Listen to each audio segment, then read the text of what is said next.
Hi hello welcome to TV 24. Janasena party ఎమ్మెల్యేలు అంటే పవన్ కళ్యాణ్ గారికి ఎంత క్రేజ్ ఉంటుందో వాళ్ళకు కూడా అదే స్థాయిలో క్రేజ్ ఉంటుంది. ఎందుకంటే పవన్ కళ్యాణ్ గారి ఇంపాక్ట్ అలా వాళ్ళ మీద కూడా పడుతుంది. ఈవెన్ ఎంత నిజాయితీగా ఉండాలో, ఎంత ప్రజల సమస్యల పట్ల పోరాడాలో వాళ్ళకి కూడా ఆ ఇంపాక్ట్ కనిపిస్తూనే ఉంటుంది. అలాంటిది 21 మంది ఎమ్మెల్యేలు ఉన్నారు. వాళ్ళలో చాలామంది చాలా చిన్న స్థాయి నుంచి వచ్చినటువంటి వ్యక్తులు ఉన్నారు. ముఖ్యంగా చిర్రి బాలరాజు పోలవరం నియోజకవర్గానికి 2019లో కూడా ఆయన పోటీ చేశారు. బట్ అప్పుడు అంత ఇంపాక్ట్ చూపించలేకపోయారు. కానీ ఈసారి మాత్రం చాలా హుందాగా, చాలా నిజాయితీగా, వేరే వాళ్ళు సపోర్ట్ సరిగ్గా చెయ్యకపోయినా, కూటమిలో ఉన్నటువంటి వాళ్ళు కూడా సరిగ్గా సపోర్ట్, ఆ నాయకులు అక్కడ ఉన్నటువంటి నియోజకవర్గ రాజకీయాల వల్ల సరిగ్గా సపోర్ట్ చేయకపోయినా కూడా ఆయన నెగ్గుకు వచ్చి ఆయన పార్టీని, ఆయన నమ్ముకున్నటువంటి నాయకుడిని నిలబెట్టి గెలిపించినటువంటి వ్యక్తి, ఆయన కూడా గెలిచినటువంటి వ్యక్తి చిర్రి బాలరాజు. అలాంటి నాయకుడు అంటే ఆయన చాలా చిన్న స్థాయి కుటుంబం నుంచి వచ్చాడు. నాకు కూడా చాలా పర్సనల్గా తెలుసు, మా పక్క నియోజకవర్గమే కాబట్టి. అలాంటి నాయకుడు చాలా బలంగా ఆ కూటమిలో చాలా ఆయన పనితీరు ఆయన మెరుగుపరుచుకుంటూ చేస్తున్నటువంటి కార్యక్రమాలు కూడా చూస్తాం.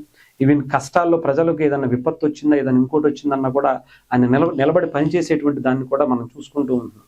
కానీ రీసెంట్గా కొన్ని వివాదాలు కూడా ఆయన మీద వచ్చాయి.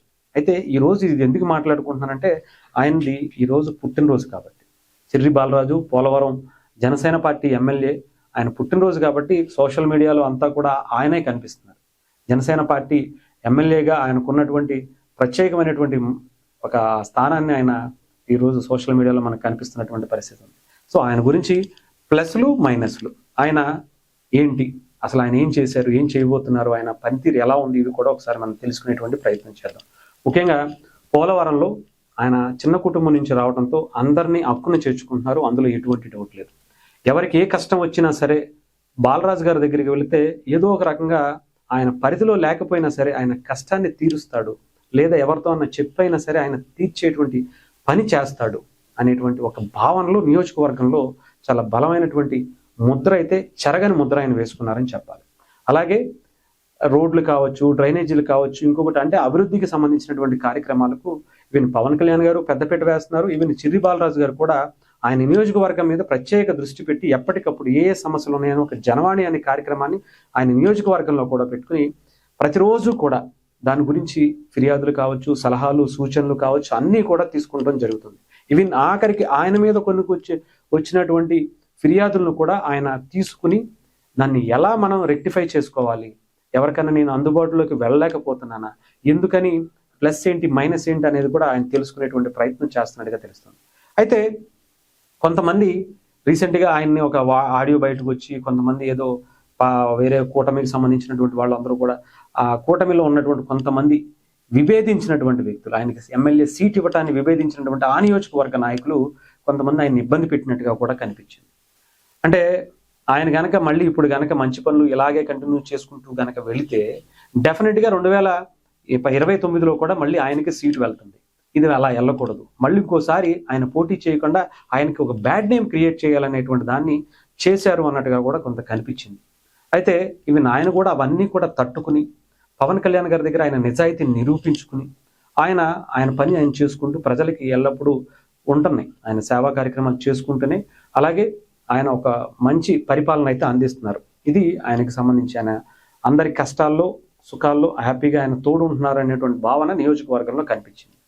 ఇక మైనస్లకు వచ్చేటప్పటికి కొన్ని వివాదాలు అయితే మాత్రం నిత్యం ఎక్కువ అవుతున్నటువంటి పరిస్థితి.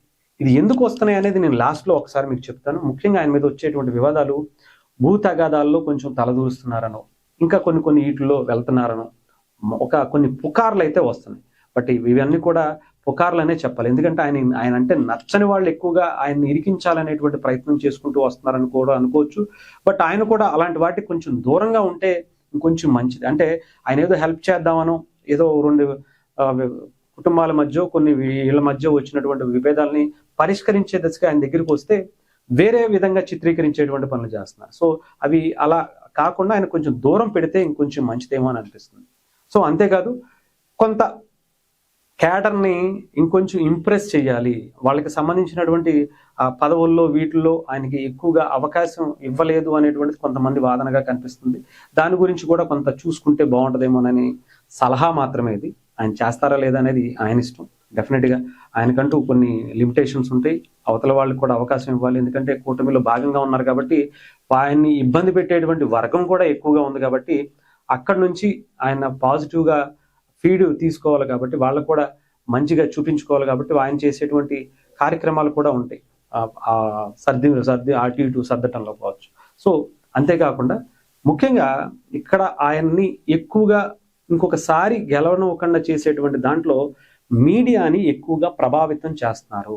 నియోజకవర్గంలో ఆయన మీద ఎక్కువగా ఫోకస్ చేసి చిన్నదాన్ని పెద్దదానిగా ఇంకా భూతద్దంలో పెట్టి చూపించే విధంగా మీడియా వ్యవస్థని ఆయనకి వ్యతిరేకంగా చేసేటువంటి కార్యక్రమాల్లో ప్రతిపక్షంతో కలిపి కొంతమంది చేస్తున్నటువంటి పనిగా మనం కూడా చూడాలి. సో దానికి సంబంధించి ఆయన కొంచెం జాగ్రత్త వహిస్తే కూడా మంచిది ఈ సందర్భంగా.